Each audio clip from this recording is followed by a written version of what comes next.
Welcome to the Freak Show, fellow freaks. I'm Matthew Brockmeyer. And I'm Christa Carmen. And this is... Murder Coaster.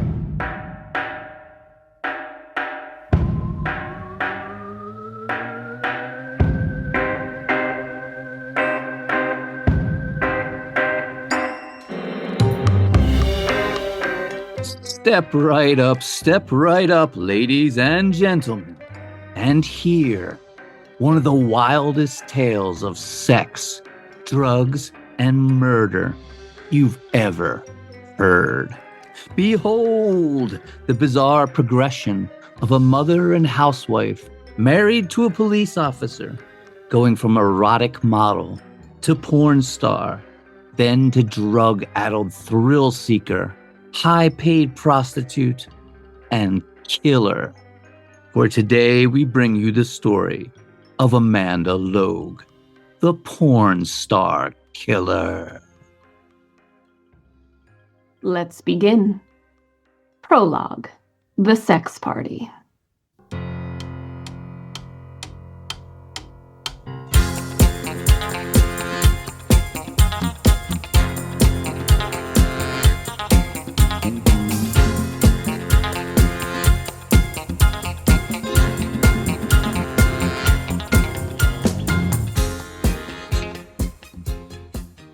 Porn star Amanda Logue, or Sunny Dae, as she was known in the sex industry, was horny.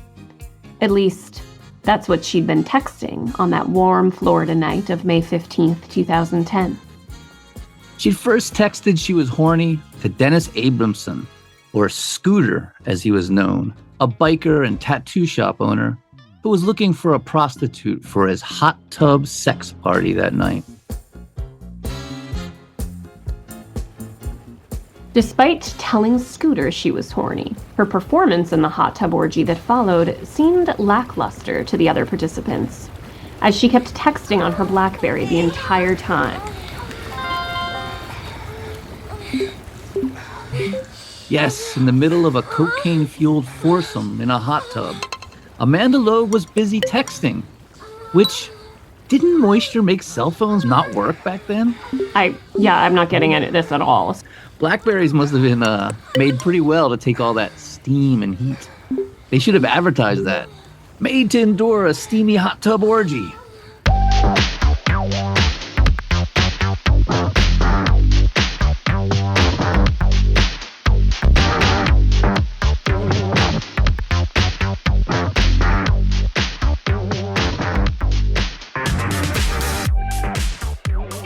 The other participants wondered what could be so important and who she was texting in the middle of an orgy. Little did they know, she was plotting a murder. Texting her boyfriend Jason, a gay-for-pay porn star and British spy who worked for both the Israeli Special Operations Agency Mossad as well as the United States Secret Service. An international man of mystery. Jason was parked right outside, and Amanda was texting him that the idea of murdering Scooter was making her very horny, and that as soon as they were done killing him and stealing his money and cocaine, she wanted to go back to their Tampa motel room and fuck all night.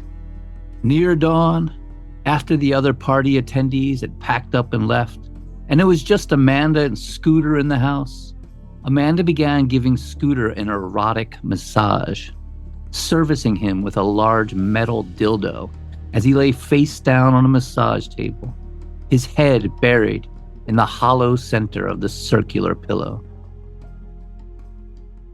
And that is when Jason Andrews made his move, slinking quietly into the house and tiptoeing up to the massage table with a handheld sledgehammer, then burying it repeatedly into the back of unsuspecting Scooter's head. Over and over, splashing blood on the walls and ceiling fan, striking until there was a literal hole in his skull, then repeatedly stabbing him in the back. After grabbing the cocaine, $6,000, and some video and photographic equipment, presumably with explicit images of Amanda and Scooter getting it on. The two killers raced back to their motel room in Tampa and made love all night, believing they were master criminals who would never get caught.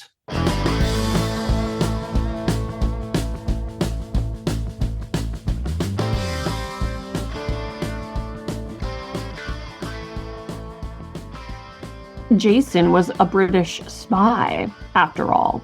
He knew what he was doing. But they weren't master criminals, not by a long shot.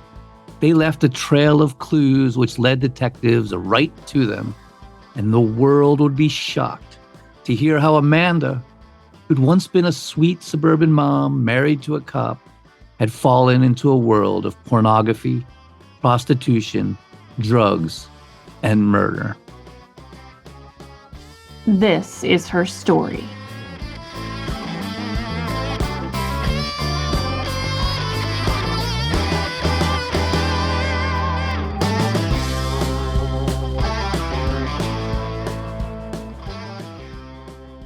Chapter 1. Little Amanda.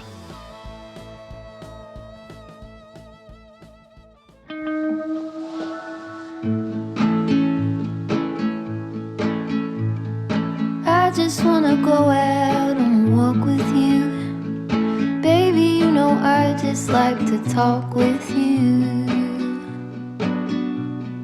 You don't have to tell me anything that's new. I just wanna go out on a walk with you. Amanda K. Bailey was born January 2nd, 1982, in the small rural town of Leesburg, Georgia. She was the typical girl next door, bubbly and pretty, a cheerleader, lithe and small enough to be the one who was thrown in the air and balanced at the top of the pyramid. She was a southern small-town girl who looked forward to a simple life, hoping to get married and have the all-American family and domestic tranquility, as she herself would later say. I wanted 2.5 kids, the big house, and a wraparound porch. 2.5? You want one of your kids to just be a half child and not a whole one? Yeah, super weird. Amanda was pretty. Everyone said so.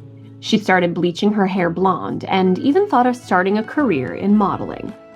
And apparently she was a bit of a frisky girl, and in her senior year of high school, she got pregnant, then dropped out of school to have a baby girl.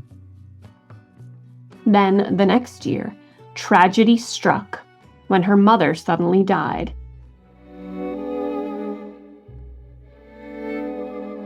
Amanda was devastated by the loss of her mother, who'd been her anchor, her support, her everything. Amanda was now 19, and to ease the pain of her tragic loss, she started self-medicating and abusing drugs. As she herself says, I got really into drugs after my mom died. It just got so hard, you know? she shacked up with her druggy boyfriend, and it was a terrible situation. They'd fight, and he'd beat her. She'd call the police, and then they'd make up, get high, then they'd fight again. A terrible cycle of drug abuse and violence. Eventually, one of the police officers who was called to the house for domestic abuse, a man named Amanda Logue, decided to intervene and offered to help Amanda get on her feet.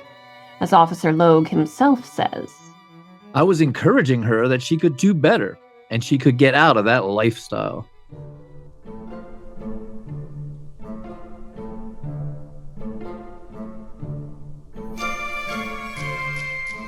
Amanda saw Layman as her knight in shining armor, and the two began seeing each other.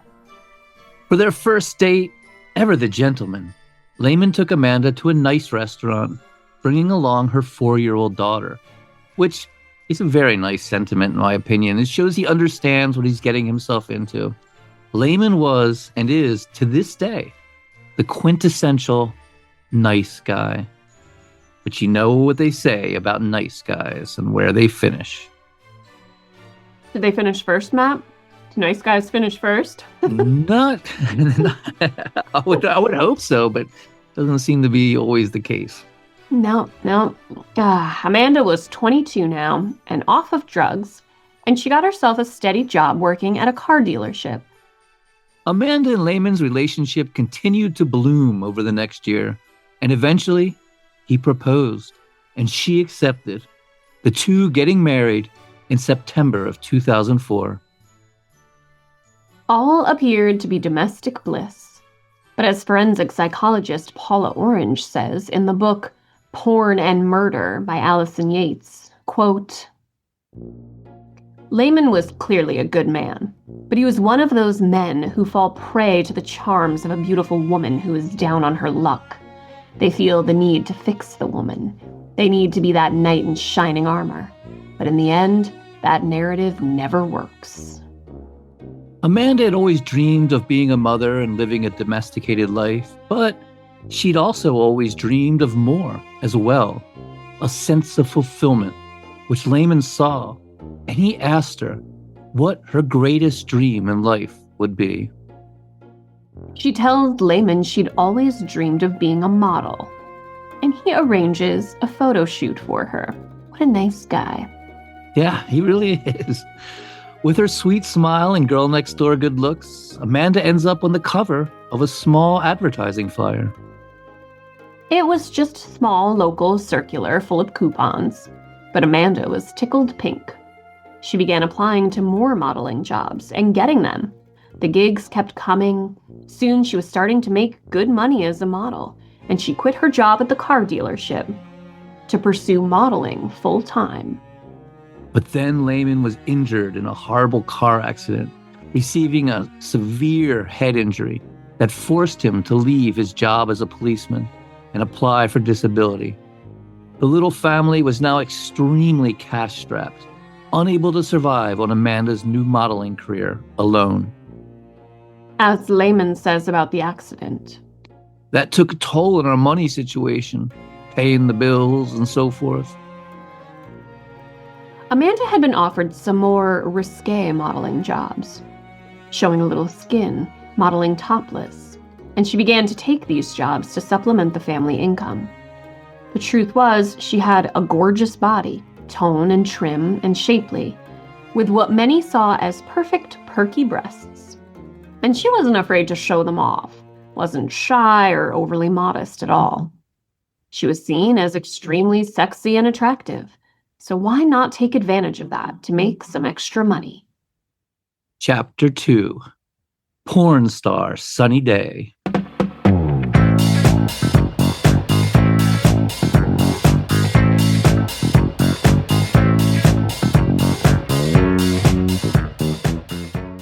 It started off very innocently, then began to get a little weird.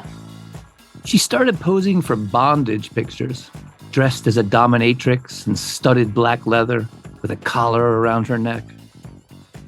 She had slim, curvy feet and became involved in foot fetish videos, a dominatrix forcing her caged slave to suck on her toes. Yeah, this is one of the most popular pictures of her on the internet, and is usually what comes up first when her name is Googled. Sorry, Matt, I needed that pause to go Google her myself. Then she progressed to shooting lesbian scenes, seeing girl on girl as innocent. Being with another girl wasn't really cheating. It wasn't actual intercourse like it would be if she was with a man. And the money started rolling in. As Amanda says, for one shoot, just an hour or so, you'd make thousands of dollars. And that would be just girl-girl stuff. And, you know, if you would do boy-girl, it would escalate to more cash.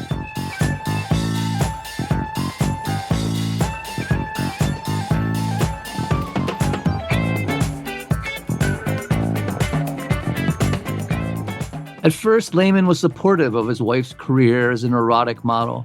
But as it progressed and she eventually started having sex with men on camera, he began having trepidations, saying, "Some of this stuff, I just didn't even want to know about it."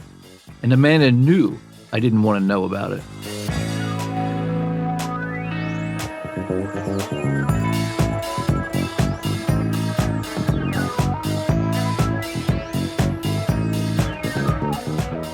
first, Amanda herself wasn't happy at how explicit her modeling career had become, how far she'd taken it, making actual pornography. As Lehman would later say, "It got to a point where she was actually tired of it, and she would come to me saying, 'I don't want to do this anymore.' And I would tell her, 'I don't want you to do it anymore either. But what can we do right now? We need the money.'"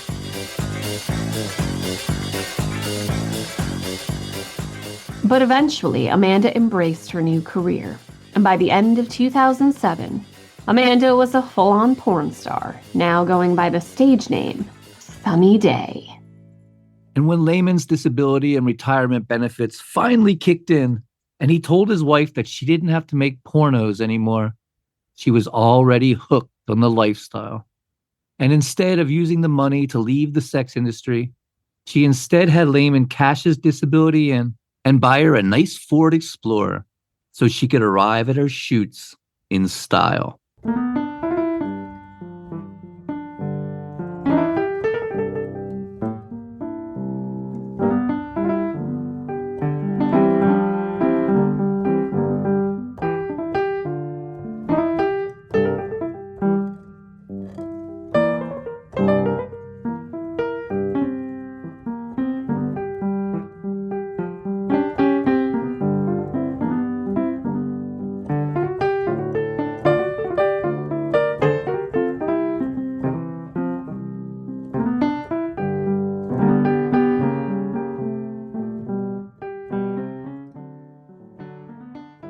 Forensic psychologist Paula Orange notes, "She wasn't some naive 18-year-old girl from Kansas. Amanda had these desires knocking around in her head for a long time. And looking at the clips of her movies, you can see she knows exactly what she's doing. She's enjoying it. She did all of these things because she enjoyed it, whether it was drugs or having sex on camera for money."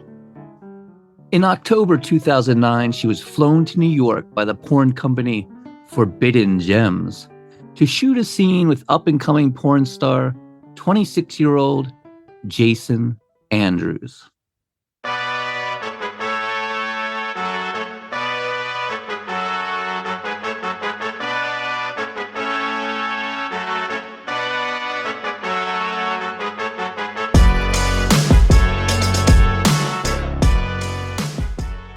Jason Andrews was some tall drink of water.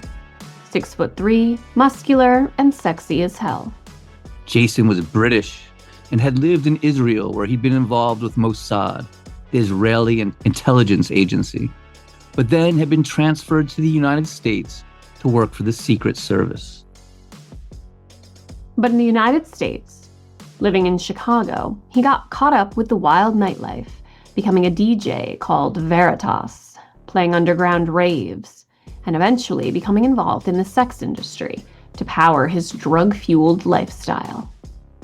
While he leaned towards straight, Jason was bisexual and had no qualms about hooking up with other men. And with his chiseled jaw and good looks, he found roles in countless porn films, both gay and straight.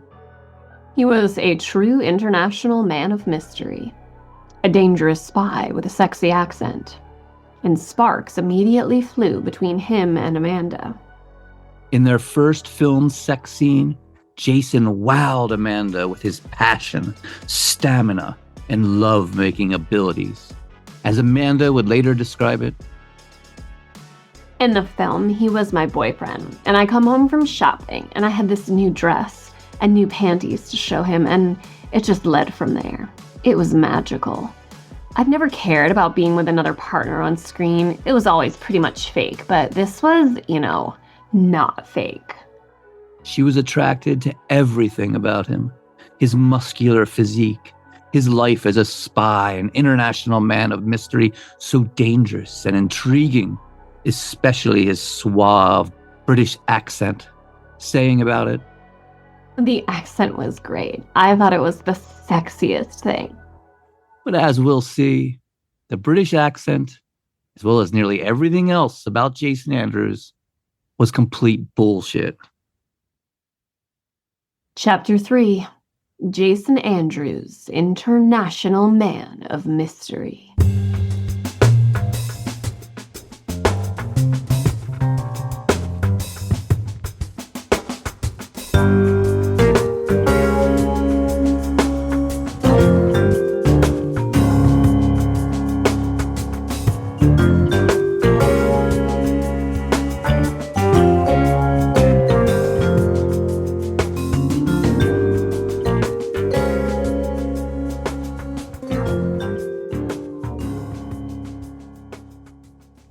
Jason Andrews was born on May 23rd, 1983 in, of all the exotic foreign places in the world, Kansas, USA. Yes, Jason was from Kansas, not Britain, and it appears his early life was as vanilla as can be. He'd been married, but when his marriage fell apart, Jason moved to Chicago and reinvented himself. Literally reinvented himself, saying he was a British spy and talking with an English accent.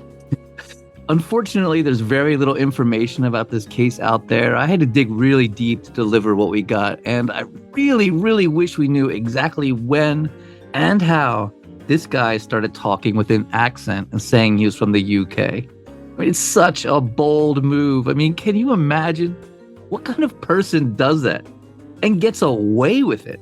You'd think he'd slip up and start talking with his Kansas twang at some point, or run into some folks from England who called him out on it. Yeah, that's the part that kills me. Like, you didn't run into any actual British people who were like, yo, man. Somehow, though, Jason fooled everyone, working the velvet clubs of Chicago's Lakeview neighborhood, claiming his music was based in the grittiness of his UK elector roots. Nightlife photographer George Zelawaski says, he had girls and boys all around him. They all just sort of fawned over him.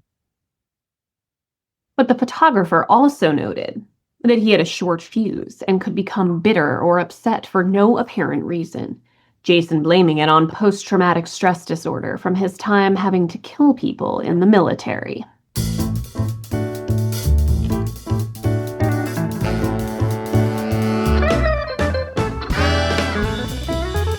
Yeah, Jason just dove right into his new persona and didn't look back.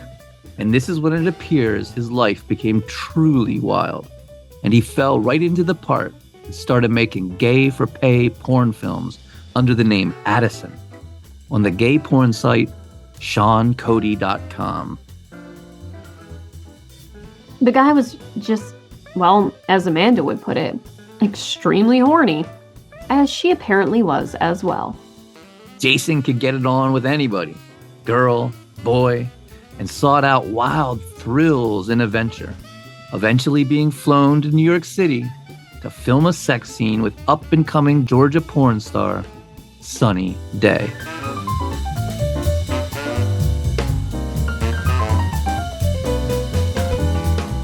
Kristen Cameron, an adult entertainment consultant, says, their worlds just crashed into each other. And he was attractive and very charming, and he spoke in this accent, and I think it intrigued her. The on-set lovemaking was so passionate that apparently they continued to party that night, sharing a room and having drug-fueled sex into the wee hours of the morning. Then the two star-crossed porn stars went their separate ways, but stayed in contact. As Amanda says, he went back to Chicago, and I went back to Georgia, and we emailed and texted like every day, and talked on the phone every day. According to Amanda, her husband Layman was on the computer so much he didn't even notice that she was becoming obsessed with this international man of mystery, Jason.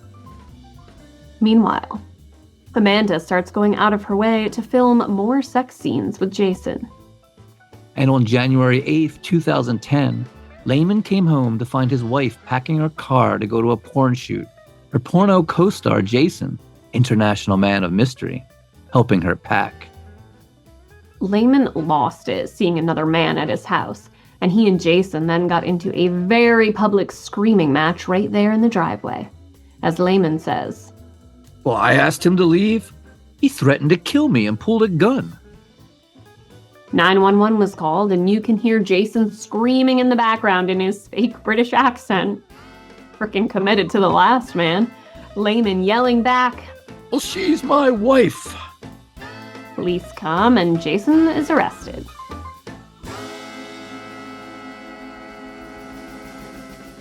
He was then banned from ever being in Lake County, Georgia. But by this point, Amanda is just absolutely smitten with Jason, her international man of mystery, and she's back on drugs. As Amanda would later say, There was passion there. We looked good together. We had fun together. Jason tells her they should run off together, start a new life of adventure, wild sex and kicks in the Sunshine State. In Florida, they can get all the cocaine they want for cheap, never have to worry about being cold, lounge on the beaches all day, and by night, be the king and queen of the burgeoning online pornography business. Amanda was all about it. So in March of 2010, Amanda dropped her daughter off at her father's house, and without a word to her husband, Layman, she packed up her Ford Explorer and headed south to the beaches and weirdness of Florida. Chapter 4. Tampa.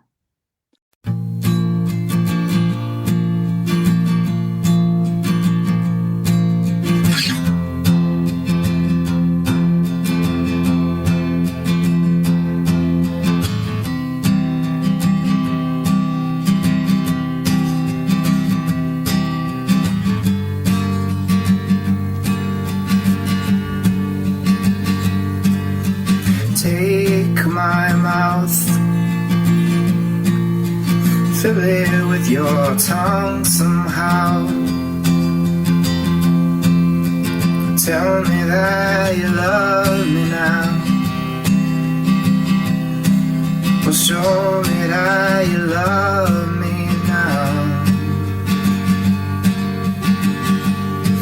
So you took your mouth, you turned my conscience inside out. Loved me in the strangest way. Oh, you loved me in the strangest way. The good-looking porn star couple located to Tampa, where a porn studio they were familiar with was located, though technically, making pornography in Florida at that time was illegal. But that wasn't going to stop these drug-addled outlaw lovers. They moved into the Hyde Park Hotel on 2105 West Bristol Avenue, a squat, low-rent apartment house from the 1940s that had a few rooms for overnight guests and an iconic orange and yellow neon hotel sign outside.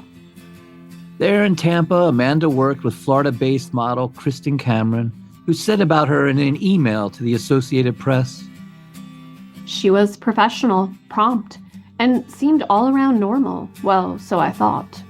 She was nice to me and was a great model. I felt a connection to her since we both have Southern backgrounds.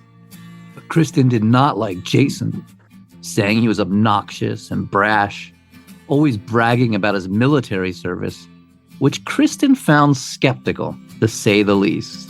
And finally, somebody noticed that this guy was completely full of shit. Kristen says that around Jason, quote, Amanda wasn't the Amanda I knew. She was different. Jason and Amanda fell into a lifestyle of hard drugs, hard partying, and fast living. To make ends meet while modeling and filming porn, Amanda also worked as a masseuse, giving erotic massage, and as a high-paid prostitute, doing what they called in the porn business, home jobs. When I'm dead, I hope I'm so dead I feel no regret. You know I never smoked one cigarette. Never smoked one cigarette. According to Amanda, as they pursued a life of pleasure, delving into every fantasy, Jason's desires began to get darker and sicker. As she says, he would talk about other people's pain, going out and hurting someone. That's what got him off, talking about raping someone, killing someone. I'm just a ghost that sleeps inside my head,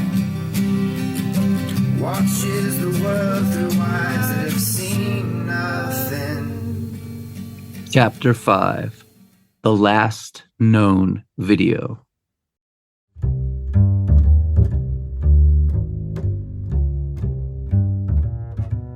By now, working under the name Sunny Dae, Amanda Logue had a litany of films under her belt. Some of the bigger, more mainstream titles, where she often played a mother figure, include Anything in Order to Get a Job, The MILF Next Door, Attack of the MILFs, 5 and 7, I Fuck Stacy's Mom, Foot Fetish Femdom Ballbusters. That's a wild one. Milfita 2, Mama's a Freak 2, and Fucking the Neighbors 3. Wow, those are some seriously crazy titles. In a very creepy and foreboding turn, in 2010, Amanda made a film for distributor Robert Hill entitled Natural Porn Killers. The cover looks like a horror movie, with a butcher knife down the middle, being straddled by Amanda wearing a revealing fishnet dress. And there's this creepy guy up in the corner with the words, "A match made in hell." A true story.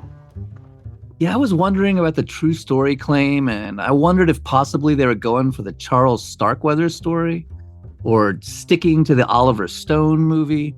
So I tried to watch some of this just to see, but I couldn't find it streaming for free. Everything was behind a paywall. But I did watch the preview for it, and there were no costumes or sets or any story or anything. It was just quick, cheap images of Amanda having sex with different people. And she'd made countless smaller videos, the kind of shorts you'd see on tube sites like Pornhub, RedTube, and Xhamster, with titles like Monsters of Jizz and Sexy as Hell Jilt Cum Fiesta. It's wild. She made shorts for the company Spank Brothers, like one called The Office, where she had sex in an office, and one by Pink Cute Girls entitled Naked Lotion Masturbate.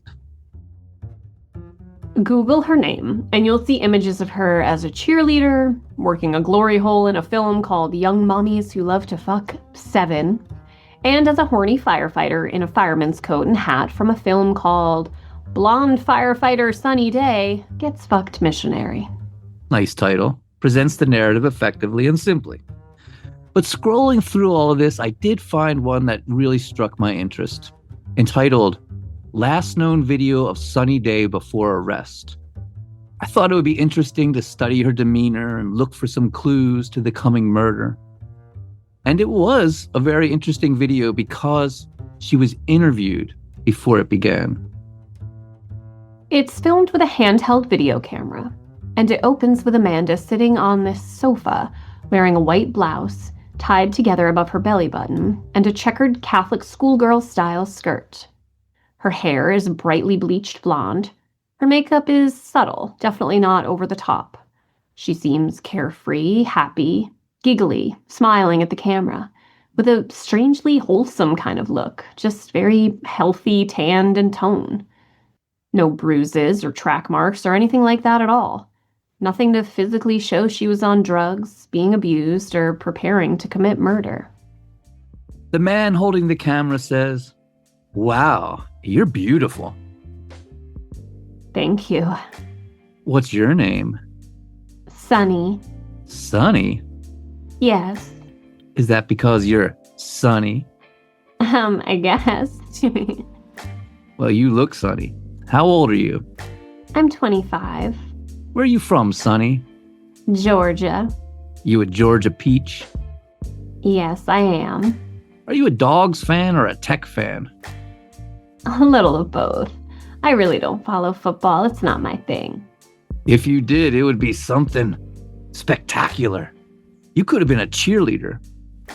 I was in high school. That's enough for me. No kidding. Did you enjoy it? Yes, I loved it. I was always the one on top of the little things and being thrown around, flipped, on the pyramids. They make so many adult films about cheerleading. You ever thought about that when you were a cheerleader? Like, hey, they'll make a parody of this, and you know. No. Well, did you make it with the football team? No, never. So what got you to California? I guess I just came here out of the blue. Was working in Florida a little and then just decided to come here. You thought you'd use that beautiful here, huh? Yes. How about we see that body? Stand up if you don't mind. Oh, thank you, my dear. Oh, that's nice. Amanda then rises from the couch, turns and lifts her skirt, exposing her bottom. Wow. Oh, yeah, that's good. She begins to untie her blouse. Those are some beautiful tits. Thank you. They're all mine. I can see that. And now, breaking character for a minute, he's not lying. She's completely bounced back from having a baby 4 years earlier. No stretch marks or anything. And she doesn't look like a druggie. She looks, again, tan and healthy. Then the interviewer says, yeah, bend over, spread those legs. Let me get a look at that. Oh, fuck. And he begins to give her a rim job. And you can see where it goes from there. But I just wanted to let the audience know the depths of research that I do for this show. Watching this, and I can assure you watching this was much more pleasant than the disgusting porn of Isai Sagwa, the Japanese cannibal, which I watched in my research way back in episode 40. Thank you for your very difficult work, Matt. Someone's got to do it. So Amanda, or Sunny Dae as she's known in the industry, is being flown to California to make videos. She's a full-on porn star with an absolutely stunningly gorgeous body, not a blemish on her. You'd think she'd be making enough money to pay for her lifestyle, especially with her gay-for-pay porn star boyfriend, who's also being flown around to porn sets. But this is not the case. Cocaine is expensive, especially the good stuff. And porn itself was not what it had once been. The truth is, Amanda picked one of the worst times ever to become a porn star. With the emergence of the internet, anyone who wanted to could just watch porn for free. The cash had dried up, the entire industry was in a free-for-all, and simultaneously remodeling itself and crashing. In 2013, Chantel Tibbles, a sociologist at the University of Southern California who had spent over 10 years studying pornography, stated there was a crisis besetting the porn industry, and that, quote, 2005 was one of the last years that things looked good for the industry. Things started to visibly change after that. Chantel explained the main factors facing the commercial porn industry were the wide-scale pirating of copyrighted porn and its illegal resale and posting by opportunistic websites, the ease of producing do-it-yourself amateur porn videos, the enormous increase of free porn sites, the resulting change in business economics, and the ongoing recession, especially among a certain sector of the male audience. In a 2012 article in The Guardian by Louis Theroux entitled How the Internet Killed the Porn Industry, he writes, sometime around 2007, the business of X started going into commercial tailspin. The arrival of free YouTube-style porn sites meant that consumers could download pirated scenes from the vast backlog of old content for free. The phenomenon of DIY amateur sex, part-timers uploading their videos on sites such as Clips for Sale, also put a dent into professionals' paychecks. Suddenly, an industry that was a byword for easy money, raking in billions by exploiting the anonymity of point-and-click purchasing, was fighting for its life. Fees for scenes, not surprisingly, had taken a hit. Some girls get $600 for a scene now, retired performer J.J. Michaels tells me. It might be $900 to $1,000 for a big-name girl, but it used to get up to $3,000. For guys, rates can be $150 or lower. And a 2013 article in the Huffington Post entitled Porn Industry in Decline stated that estimated DVD sales had dropped by 50% since 2007. Porn star Tanya Tate stated that, quote, "The budgets have been slashed. Performers often have to do their own makeup." Another insider lamented how there was once craft catering services on the sets of porn movies, but now there was only McDonald's, if you were lucky. And Susan Breslin, who covers sex for Forbes magazine, said in a 2012 article how porn went from boom to bust. Over the last decade plus, porn has been hit by forces both within and outside of its control. The global recession, the federal indictments, the debate over condom usage, the internet piracy, and the glutted market have all played a part in a downturn for porn.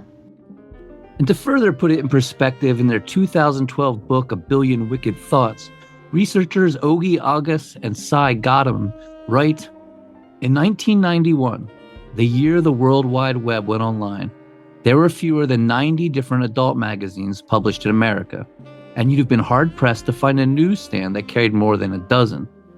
Just 6 years later, in 1997, there were about 900 pornography sites on the web. Today, there are 2.5 million adult websites. That was in 2012. And today, in 2025, according to one estimate, there are nearly 25 million porn sites worldwide, and they make up 12% of all websites in existence. So, way back in 2010, this was the reality porn stars Amanda Logue and Jason Andrews were facing as they tried to find an ever more wild lifestyle, chasing their kicks in a frenzy of Dionysian ecstasy. Jason fantasizing about what it would be like to murder someone, to really kill a person, not like the fantasy persona presented people, telling them he was a British spy, to really do it. In April and May, according to their Twitter accounts, Amanda and Jason spent their time in Florida, shooting porn videos, lolling on the beach, and professing their love for each other. Photos on Amanda's Facebook show them with large, toothy smiles, seemingly happy as can be as they hug, arms entwined. Jason posted a link on Twitter to a pornographic picture of Amanda, saying, "The real Sunny Dae and I are killing time waiting for a party to find us." And the party sure as shit was going to find them. A sex party hosted by biker and tattoo shop owner, Scooter. Chapter 6. Scooter.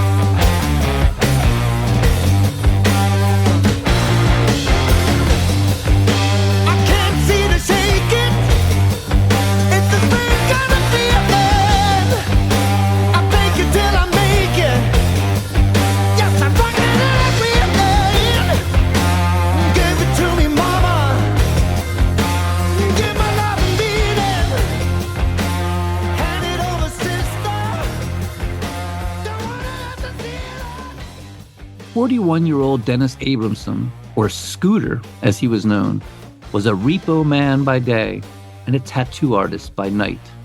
A biker known to throw down large amounts of cash at strip clubs and hold cocaine-fueled orgies in his hot tub at his Newport Richey, Florida home.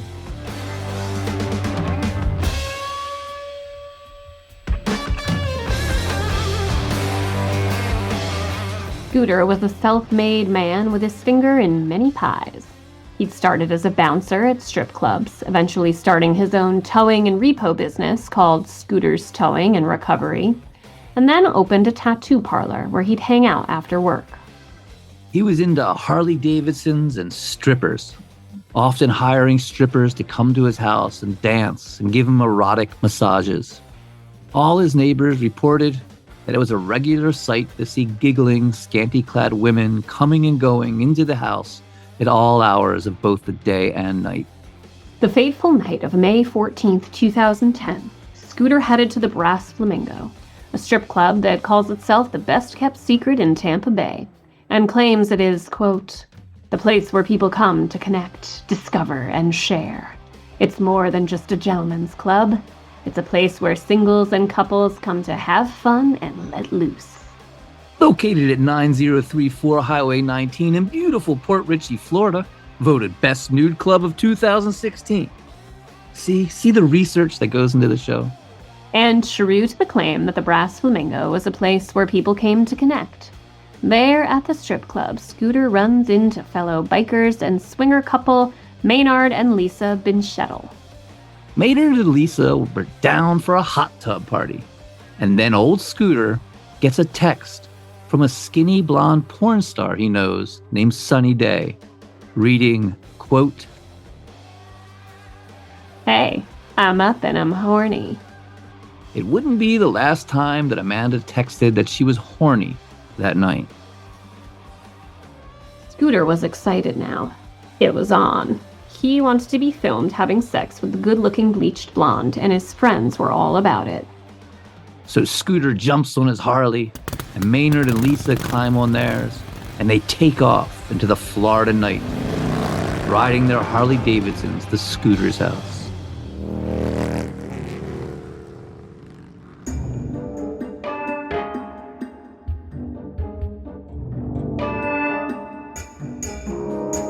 Meanwhile, Amanda and Jason are plotting the murder, pulling up to the house in Amanda's white Ford Explorer, Jason staying behind as Amanda went sashaying up to the house.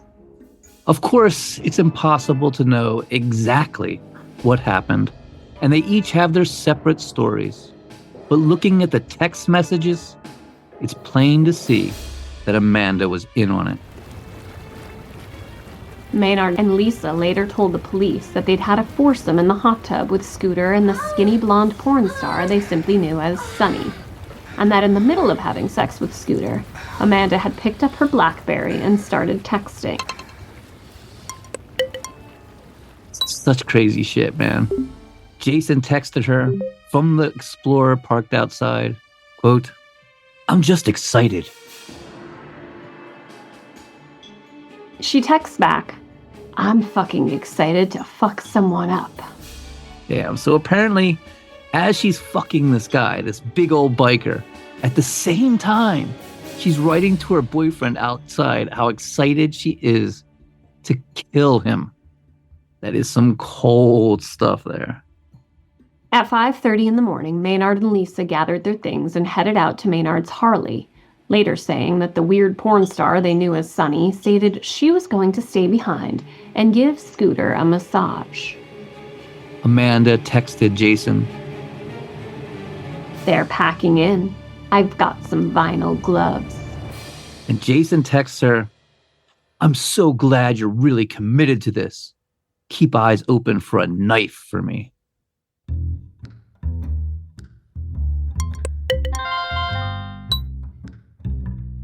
Amanda replies, Okay, I don't see any knives.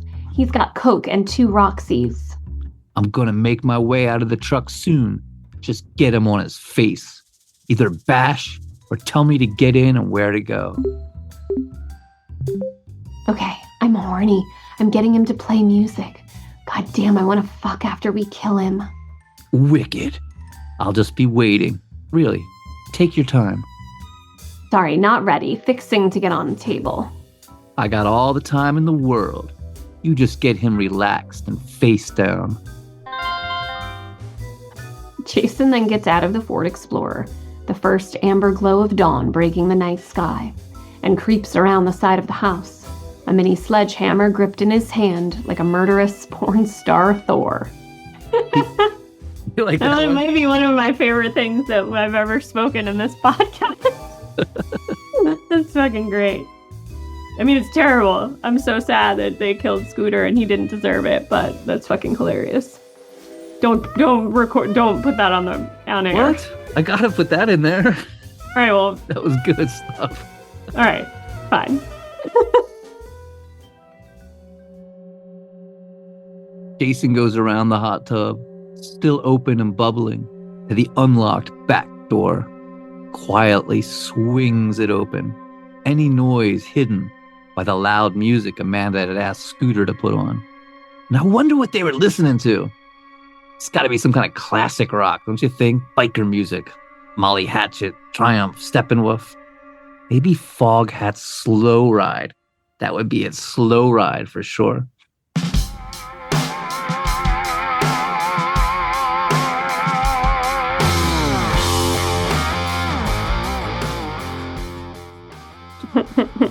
Jason sees Amanda there, a large metal vibrator in her hand, standing to the side of the massage table where Scooter lay face down, his face engulfed in the round, hollow leather pillow. Jason creeps up, lifting the heavy sledgehammer over his head and brings it down on the back of Scooter's skull.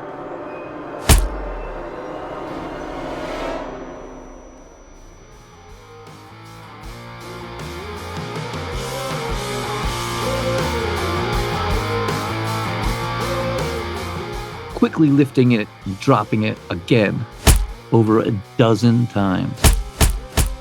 Later saying he just wanted to make sure that Scooter didn't get back up. Obviously, Scooter was dead.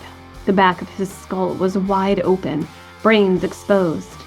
But now, in berserker mode, Jason grabs a knife and begins to stab him in the back. And I have seen some speculation that Amanda may have been the one that stabbed him, or at least been a part of it. There were 12 knife wounds. Who knows, though? And Amanda herself would later have her own completely different story, which we'll get to eventually. But we do know that after putting the murder weapon and gloves and Scooter's cell phone into a hamper, they took his cocaine and oxycontin, $6,000 in cash, a Home Depot credit card, his camcorder, and a digital camera. Them taking the camcorder and digital camera really makes me think that Scooter at least got to make his little porn movie before he was killed. And you know, it's the little wins in life that matter the most. So, good for Scooter.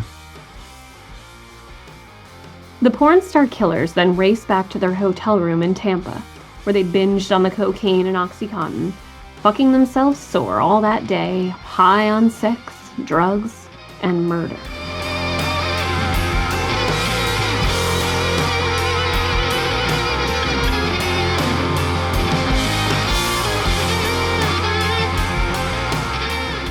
Chapter 7. There's always two sides to a story.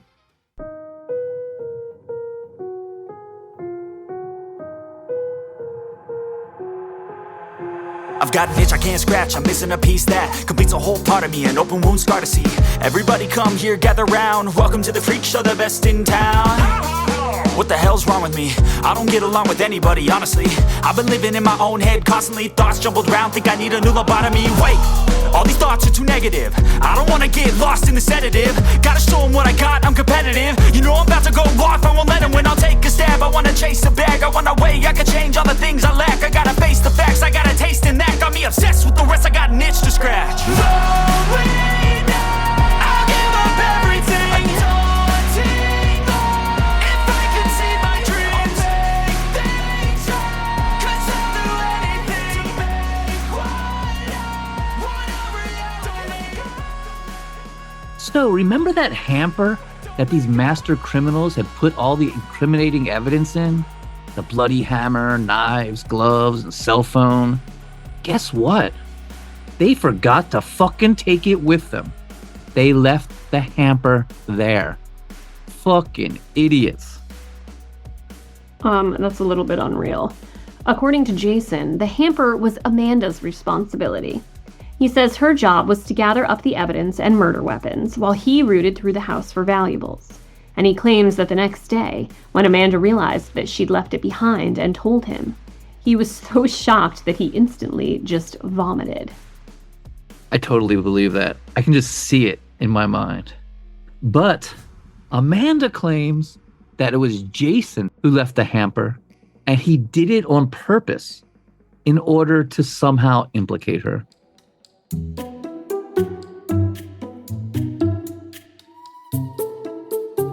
Which makes no sense, as it would in fact come to implicate Jason. I have a hard time believing any of Amanda's version of events, honestly.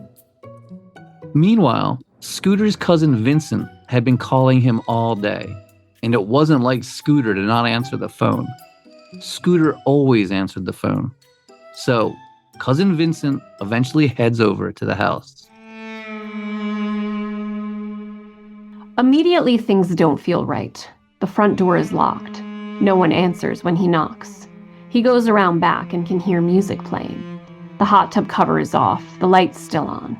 The back door is unlocked, and cousin Vincent finds Scooter laying face down on his massage table, naked, almost as if sleeping, a large metal dildo lying between his legs.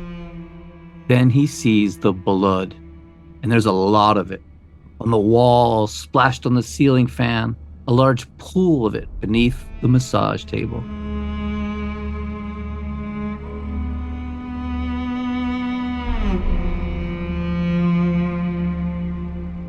Investigators first thought the murder may have been payback for repossessing someone's car in his repo business. But then they find the hamper the master criminals had left behind. And the cell phone in it leads them right to British spy and international man of mystery Jason Andrews. While at the same time, this is bizarre, Jason and Amanda are on a straight-up crime spree, shoplifting at a shopping mall in Largo, where they're seen on camera stealing clothing and putting it into their bags. Like, they're just a couple of morons. The two were stopped by store security. The police brought in, and they were arrested. I don't know. Amanda later claimed that she got caught on purpose, that she was holding the merchandise up to the camera, and if you look at the security footage, it does appear that way. But why? It makes no sense. I think she was high out of her mind and hadn't slept in days. Who the fuck knows? So was their main drug of choice cocaine? Were they like cocaine psychosis up? Or were they doing other stuff? It says that their main thing was prescription drugs. And where I'm getting the cocaine from mostly is just the text. Because she's like, he's got the coke and stuff. So, I'm you know. Right. There's not much. There's no book about this. There's a couple of TV. And the prescription drugs are supposed to be like opiates, like oxycontin? I would assume so. So weird, man. Like, the whole as somebody in recovery, long-term recovery from all sorts of opioids, I've never murdered anyone or had any desire. Like, it's just, like, it's so weird. I've done almost every drug on the planet. Right, like they don't no desire to murder anybody. Like, I hate when I hate when it's like sort of, it does seem conflagrated, is that the right word? It does seem, I mean, it's the same with like the Manson murders, right? It's like, at the same time, you can't divorce the drugs from it. It doesn't make total sense without the drugs, but it doesn't make total sense with the drugs. It's like, I think that it probably would have happened without the drugs, and the drugs sort of like exacerbate these things and make them crazier. But again, like, you don't just like murder people because you're like snorting Percocets. So there weird. are porn stars all over the world right now getting high on drugs and not murdering people. Yeah, Jesus, wild. Anyway.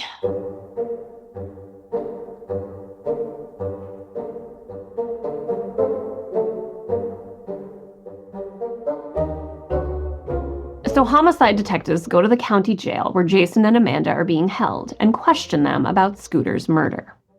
Amanda says, yeah, she was there that night, but she left after giving him a massage, saying, quote, I gave him his massage, played with him, and he fell asleep on the massage table, and I left right before dawn. Jason, during his interview, was surly and angry, saying, you're asking me questions because some guy Amanda massaged is dead? But I guess he would have a British accent, wouldn't he? Oh. You're asking me questions about some guy Amanda massaged is dead. Yes, that's right, the detective stated. Steph, what are you saying? I'm saying that I know your girlfriend was with him. Jason just sneered, and there wasn't enough evidence to charge them with murder. So, detectives simply informed them that they were suspects and left. And later, both Amanda and Jason were able to bail themselves out for the shoplifting charge, and they both left the state, headed in different directions.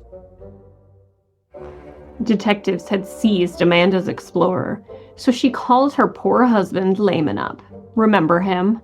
And Amanda told him she'd made a huge mistake in leaving him and she was ready to come home now. Oh my God. The Layman, always the nice guy, the knight in shining armor, drives the 5 hours down to Florida and retrieved his porn star wife, taking her back to Georgia, where she went right back into her role as loving wife and homemaker, even going to church with him. Aw, isn't that sweet? On May 21st, Jason wrote in Hebrew on his Twitter account. Amanda, please let me know when you're okay. Really, my heart can't take the weight of the fear that I would never see you again. Please take my head and fill it with some memories, friend. Sometime before I get dead. Well, sometime before I get dead. Oh, Sandman, where have you gone, my friend? Now I rely on medicine, and now I rely on medicine.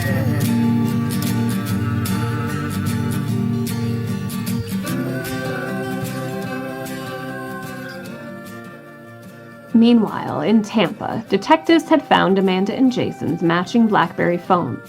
Hers white, his black, in the glove box of her Explorer, where these master criminals had hid them before their shoplifting spree. Detectives could see that someone had attempted to wipe them clean and erase everything. All the data had been erased and the actual SIM cards removed, the batteries taken out.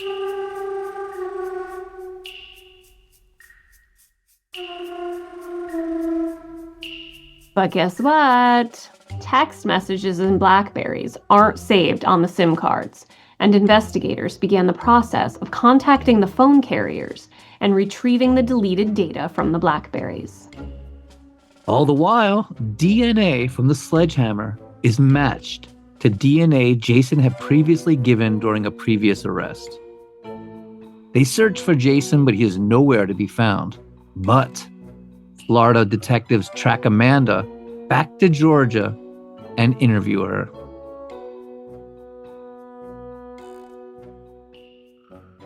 On May 26th, Florida detectives drove north 5 hours into Georgia and to Amanda Logue's house to interview his wife about the murder of Dennis Scooter Abrahmson. A weeping Amanda says she wants to come clean and admits that yes, she was there that horrible, horrible night, but she had nothing to do with it. It was all Jason, and she had no idea what her psychopath boyfriend was up to. Amanda claimed Jason was both abusive and horribly jealous, and that he had followed her to Scooter's house, then had seen her in the hot tub with Scooter and gone into a rage. He'd waited until the other couple left. Then, as she was massaging Scooter, Jason burst in, smashing Scooter in the head. She tried to stop him, but she just couldn't do it.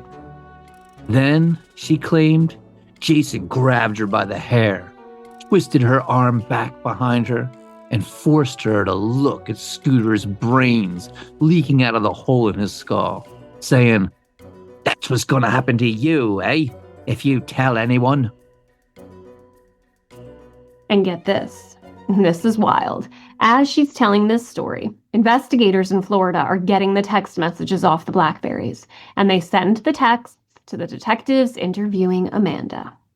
So, detectives are seeing these texts where she's actively planned the murder, saying it was making her horny, as she's in the middle of this bullshit story, weeping and claiming she had nothing to do with it. That's fucking nuts. Detectives don't call her bluff, though, and keep their cards close to their chest, not letting her know they've seen the condemning texts, and returning the next day with an arrest warrant for first-degree murder. When Amanda realizes she's being arrested, she goes crazy, causes a huge scene.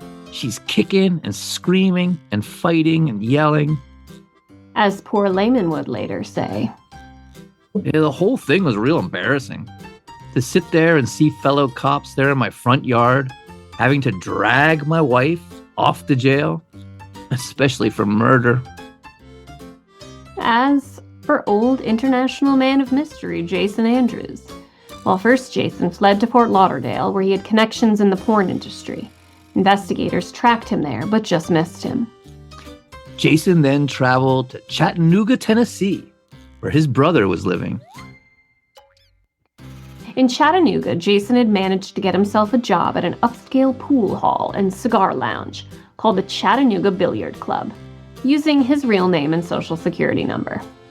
The managers would later say he'd gone through 3 very rigorous interviews to get the job, and they were very impressed by him.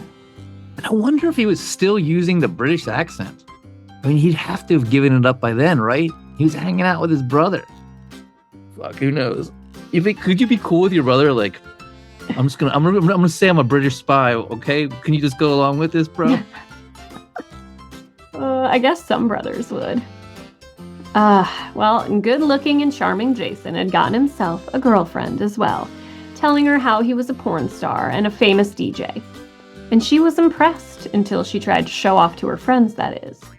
When she Googled his name to show her friends all his porn movies, what came up instead was a fugitive wanted for murder. Uh-oh. What a dumbass. So she called the cops on him. And soon U.S. Marshals were swarming, and he was being extradited back to Florida. Chapter 8. The Aftermath.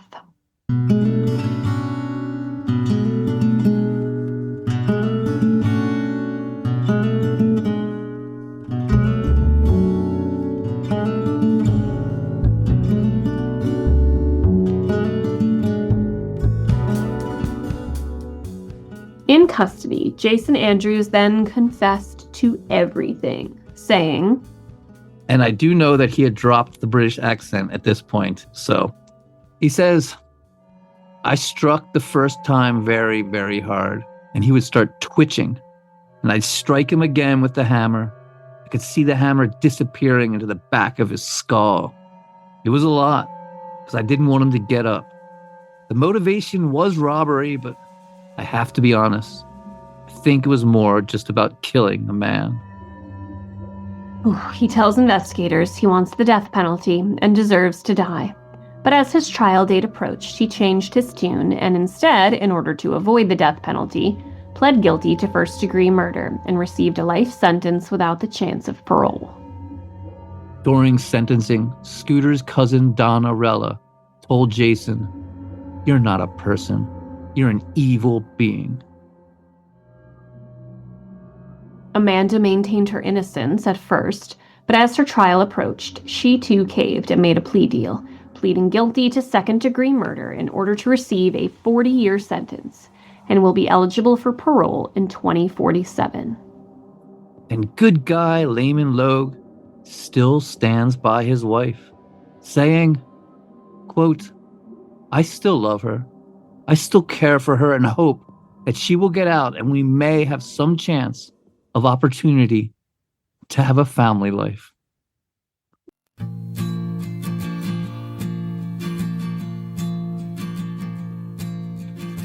Oh my god, that guy's a sucker. Today, Amanda says from her prison cell that it was all Jason's fault, despite the text messages, saying, "I know it doesn't look good, but I'm sure everyone out there has done something to appease someone." Yes, it's true, Amanda. We've all done something to appease someone, but very few of us have orchestrated a brutal murder that had made us, quote unquote, very horny. That makes you a monster. Yes, people who kill for the sexual thrill of it are monsters. And that, ladies and gentlemen, is the story of porn star and killer Amanda Logue, aka Sunny Dae. Thank you so much for listening. And do you have a story you'd like us to cover?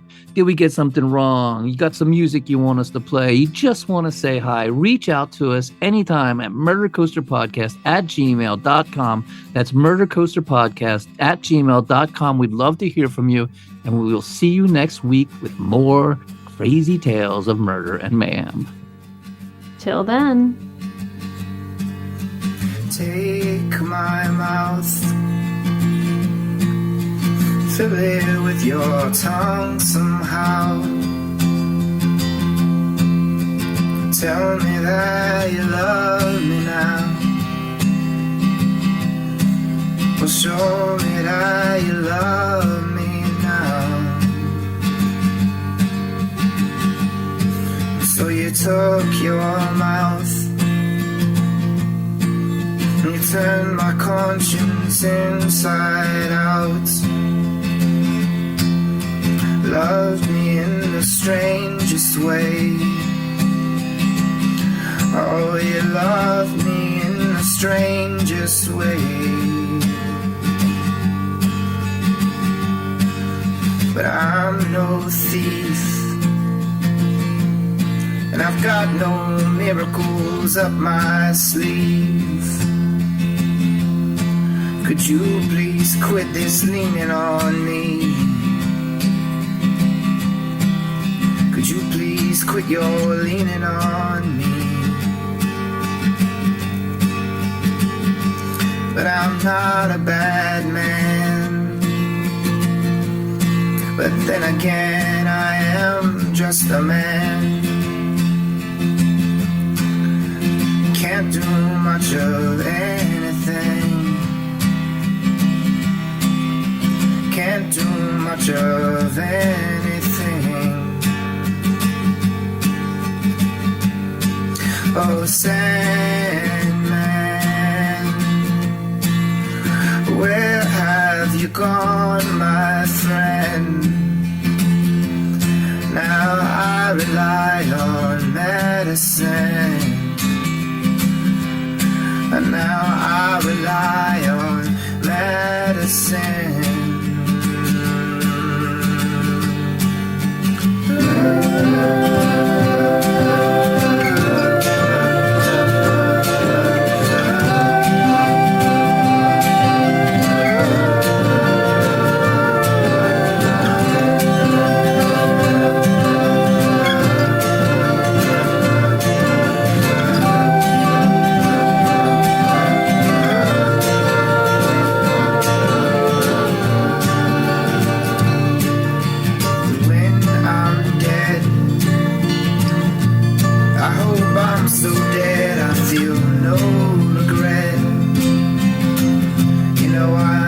Smoked one cigarette, never even smoked one cigarette. But I'm no stranger to these hard times or danger. I'm just a coward that would run away. I'm just a coward that would run away. I've never been the one for being anything. I'm just a ghost that sleeps inside my head, watches the world through eyes that have seen nothing.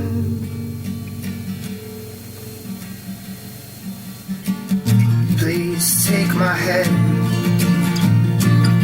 and fill it with some memories, friend. Sometime before I get dead. Well, sometime before I get dead. Oh, Sandman, where have you gone, my friend? Now I rely on medicine, and now I rely on medicine.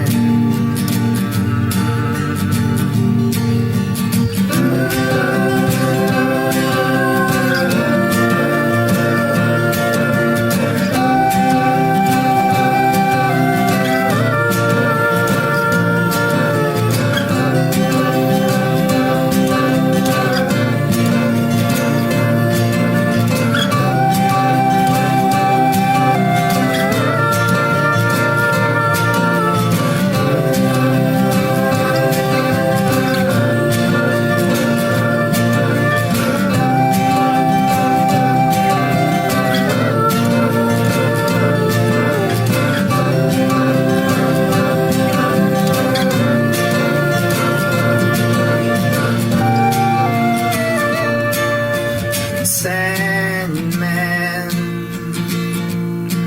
oh, where have you gone, my friend? Now I rely on medicine. I rely on